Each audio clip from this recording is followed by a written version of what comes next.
aqui a cidade de Taió. E hoje estamos recebendo aqui no Jornal de Mais News a Marina do Nascimento, ela que é diretora de turismo da Prefeitura de Taió, e também, junto com ela, o Dr. Hugo Schmidt Neto, ele que é pesquisador, pós-doutorado em Geologia, Paleontologia Aplicada, né? Está com uma equipe aqui na cidade de Taió, fazendo aí uma série de pesquisas relacionadas ao nosso museu e às conchas, afinal de contas, né? E, primeiramente, eu quero saber da Marina. Marina, que trabalho que eles estão desenvolvendo aqui? Quantos fazem parte dessa equipe, né, que está em Taió? Volta e meia, né? Taió recebe essas equipes, né, de pesquisadores, professores, enfim, tratando aí, né, vendo a nossa questão, nosso sítio paleoarqueológico aqui no município. Conta pra gente, então, aí, que trabalho está sendo desenvolvido aí, e vocês estão também nessa coordenação. Bom dia, Marina, tudo bem? Bom dia, Ezequiel. Bom dia, ouvintes. Então, é isso mesmo. A gente está aí durante a semana, né, com essa equipe vinda do Rio Grande do Sul. Estão em 7 pesquisadores. Dentre esses 7, então, nós temos 3 alunos que estão desenvolvendo pesquisa para trabalhos de conclusão de curso, né? 2 mestrados e 1 doutorado. E temos o doutor Hugo, que já fez o trabalho dele no passado a respeito das nossas conchas, né? O trabalho de mestrado dele. Então, tem bastante conhecimento sobre o nosso acervo, sobre o nosso patrimônio geohistórico, e está acompanhando a equipe, liderando, para que nós tenhamos aí mais informações sobre esse patrimônio de Taió. Geralmente, o pessoal aí das faculdades, né, esses pesquisadores entram em contato aqui com Taió, para que possam vir as equipes aqui conhecer, além dos estudantes, né, escolas e tudo mais, conhecer o nosso museu e esses sítios, né? Exatamente, já houve parcerias, né? Inclusive quando o Dr. Hugo teve outras vezes aqui em Taió, e isso é muito importante para o município, quanto para as faculdades, para o desenvolvimento dos trabalhos deles, né? E para a gente conhecer a nossa história também, né, Ezequiel? E agora, como a gente está trabalhando o turismo, então tudo faz relação, a gente caminha de mãos dadas com a cultura, com a história, isso é muito importante para nós, para o nosso desenvolvimento, e como eu disse, para a comunidade científica também. Muito bem, então aí está esse trabalho importantíssimo, e agora a gente quer saber aí do pesquisador Dr. Hugo.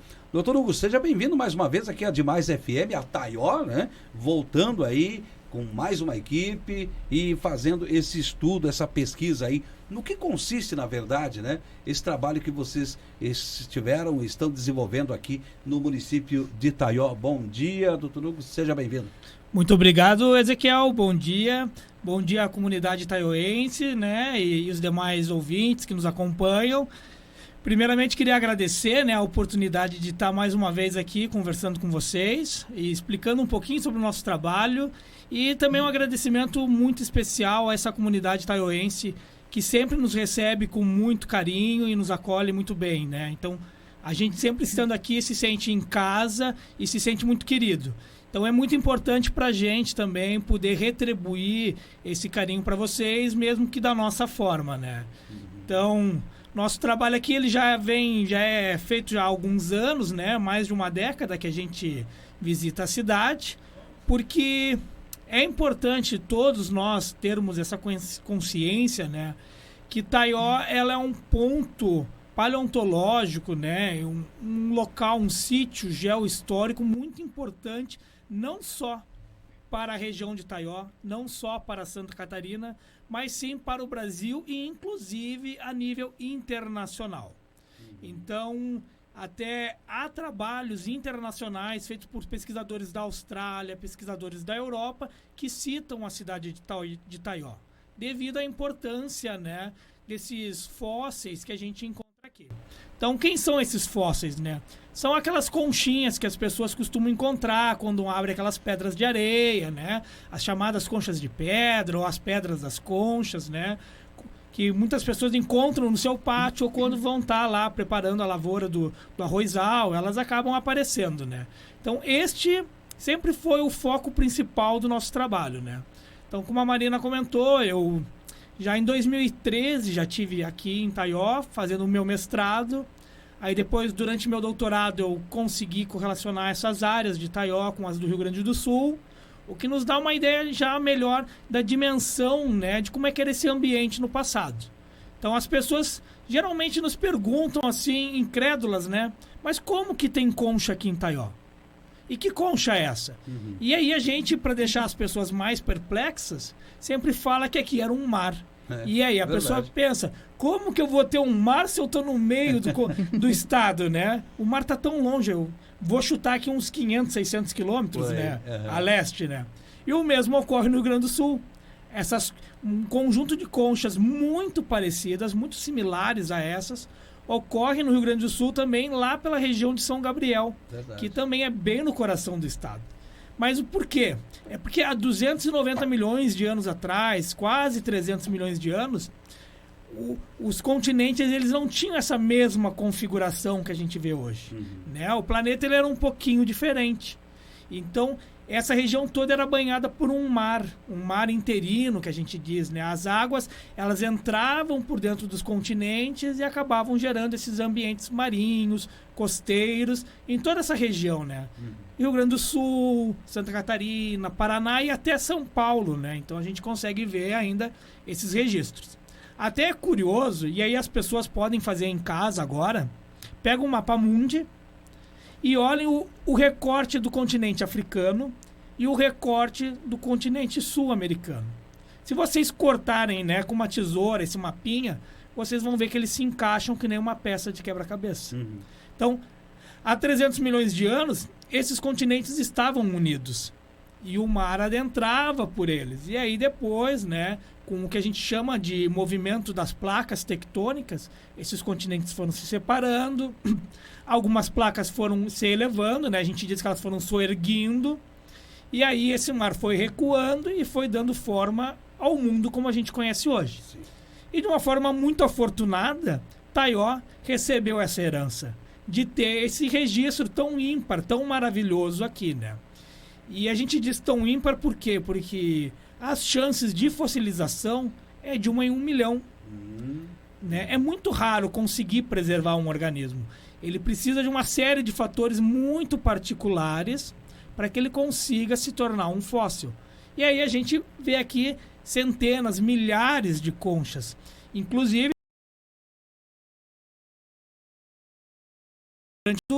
5 mil conchas fósseis só de Taió. Uma diferente da outra. Tinha alguns. Tinha assim, eram várias espécies. Então, várias espécies. Tem uma diversidade, óbvio, né? Mas aí, claro, tem algumas que ocorrem em maior abundância, outras em menor abundância. Aí, na ciência também é importante, né? A gente ter a noção que, assim, o conhecimento adquirido, ele não é nosso. Ele é que nem esse patrimônio geohistórico. Ele foi deixado para nós e nós temos que saber interpretar e levar para os outros. Claro. Né? Este é o papel da ciência na sociedade. Né?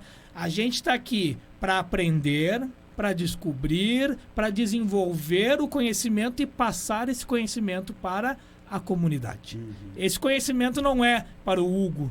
Esse conhecimento não é para o doutor Rodrigo Arodisky, né, para a doutora Renata. Esse conhecimento não é só para a comunidade científica, mas sim, principalmente, para a comunidade como um todo.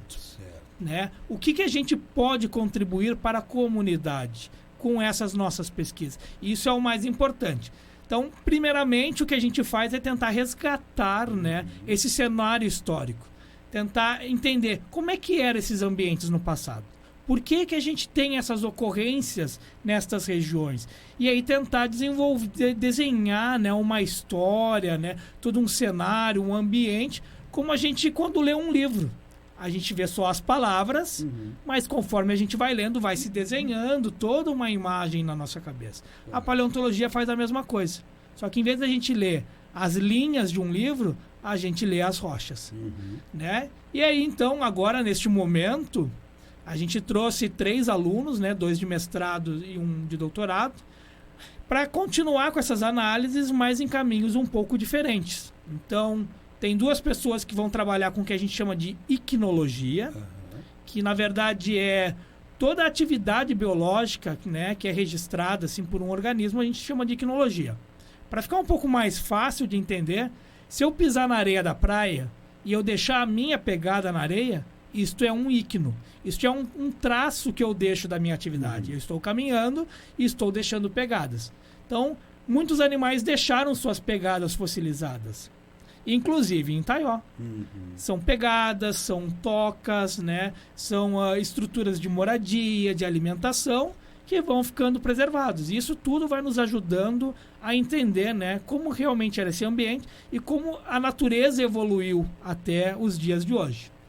E tem um terceiro que está fazendo um mestrado, que ele vai trabalhar com o que a gente chama de geoquímica. Então ele está coletando amostras de solo e, através da análise química dessas amostras, ele pretende ver como é que eram as oscilações de temperatura no passado e de salinidade da água. E aí a gente entra num momento muito especial, que é aquilo que, voltando à fala ali de trás, que é a aplicação para a sociedade. Sim. Por que eu preciso saber como é que eram os bichos do passado e as variações de temperatura? O que eu estou vivendo hoje? O que a gente tanto fala? Aquecimento global. Qual a relação que tem hoje, né, Exatamente. Né? Aquecimento global, derretimento das calotas polares, perda do Ártico. Como é que eu vou saber quais os impactos disso para o futuro? Não para os meus filhos, talvez não para os meus netos, mas sim para meus tataranetos ou as gerações, né, que serão vindas através deles. Então, eu olho para o passado, eu consigo ver como é que a vida... Porque as questões de glaciação e deglaciação, elas são recorrentes na história do planeta. Então, eu posso olhar para o passado como uma janela do tempo e começar a tentar prever o que vai acontecer no futuro se eu não reverter, né, as gravidades que a gente tem causado na atualidade. Claro. E aí entra o papel da ciência, né, em tentar entender o que aconteceu antes, desvendar esses sinais, trazer isso de uma forma palatável, mais entendível para a comunidade e gerar programas de educação. Para que as crianças já possam vir, né, sendo educadas e construídas, entendendo que nós fazemos parte de um todo. E não que nós estamos fora para usar este todo. Né? Então é aquele velho ditado, né? Toda ação tem uma reação. E qual que será a reação de nossas atitudes atuais? Então entra no nosso papel da educação aqui, né?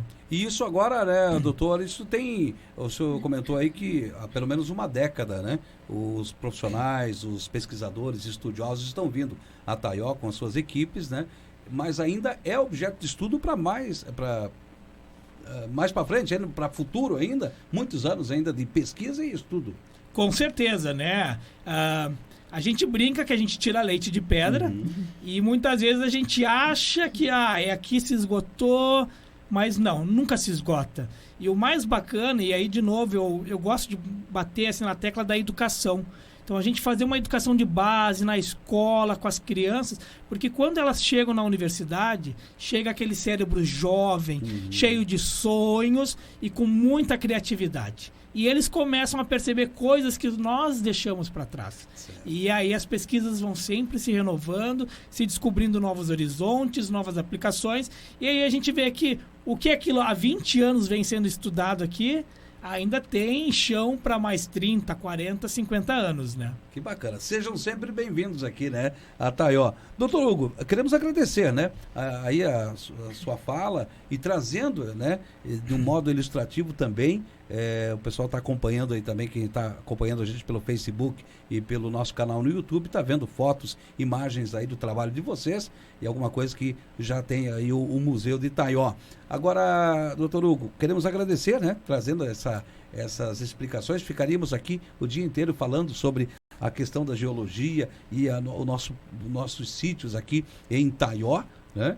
E vocês têm assim um site, um local onde o pessoal possa conhecer mais o trabalho de vocês, que é desenvolvido também, e deixar uma dica aí para a comunidade de Taió que também faça essa interação aí com a questão dessas pesquisas? Com certeza, né? A gente sempre teve como canal de comunicação com a comunidade de Taió o próprio Museu Municipal, né? O Jacob, né? Então, assim, ó, eu peço que as pessoas sempre procurem a prefeitura, né, ali o setor de turismo, o setor do museu, para que possam ter, né, essa comunicação mais direta com a gente. Que a gente não tem site, e-mail, onde a gente trabalha, e aí o contato com os programas de pós-graduação, que é muito importante que as universidades mantenham esses programas, né? Porque é como a gente gera essa riqueza não material, mas riqueza em conhecimento, que acaba sendo revertida, né, nessa interação com a comunidade e aí sim novos setores de atuação da tecnologia e da indústria, né? Então assim, ó, o pessoal sempre pode buscar com a prefeitura, sim, esse contato conosco. Sempre quando a gente gera uma publicação em alguma revista, e geralmente são periódicos internacionais, a gente procura disponibilizar uma cópia para o museu, para que as pessoas tenham, né, esse material aqui com elas. E gostaria de deixar um recado, assim, sempre quando as pessoas encontrarem algo, né, entrarem em contato com a prefeitura, conosco e tentar desenvolver um trabalho que segue a exemplo, eu não sei se eu poderia falar aqui, mas do projeto do sítio Wiesenthiner, que na minha opinião tem sendo um trabalho belíssimo, uma iniciativa ótima de mostrar para as pessoas que Taió tem esse diferencial para um turismo geoarqueológico. Sem dúvida. Então, Taió tem não só fósseis, mas registros, né, arqueológicos muito ricos, e as pessoas não precisam ter medo de encontrar isso. Não, pelo contrário. Elas têm que ter alegria, orgulho, ter uma interação com a prefeitura, né? O próprio governo local também começar a desenvolver mais programas de recuperação e a gente conseguir reverter isso num turismo inteligente e sustentável. Sem dúvida nenhuma. Dr. Hugo Schmidt Neto, pesquisador, pós-doutorado em Geologia, Paleontologia Aplicada. Um abraço, Dr. Hugo, seja sempre bem-vindo aqui. Ao senhor e a sua equipe também, né? Muito obrigado. Até a próxima. Até a próxima. Grande abraço a todos. Muito obrigado. Marina, para a gente fechar, então, a diretoria de turismo, né? O setor de turismo da prefeitura, a gente sabe aí que tem um trabalho importantíssimo, está alavancando agora, o doutor Hugo até reforçou aí a importância, né, da administração, reforçar aí o turismo, porque Taió tem muita coisa boa e bonita para se mostrar, né? E aí está também essa questão da paleontologia. Nosso museu está pronto para receber a todos e o contato com vocês também na prefeitura. Também. É isso aí, Ezequiel. Eu queria fazer um adendo aqui, né? Como no momento a gente está com o museu fechado em função de reformas que virão, nós temos o telefone 3562-8335, que tem o WhatsApp também. Então, tem um canal, né, de conversação. A gente tem materiais para disponibilizar e sempre que for necessário. Legal. Também promove, faz esse contato para visitação no sítio Wiesenthiner, porque as pessoas procuram para visitar o museu, que no momento a gente não consegue conceder a visita, mas então a gente não deixa, né, as pessoas aguardarem. Vamos conhecer essa parte histórica, sim.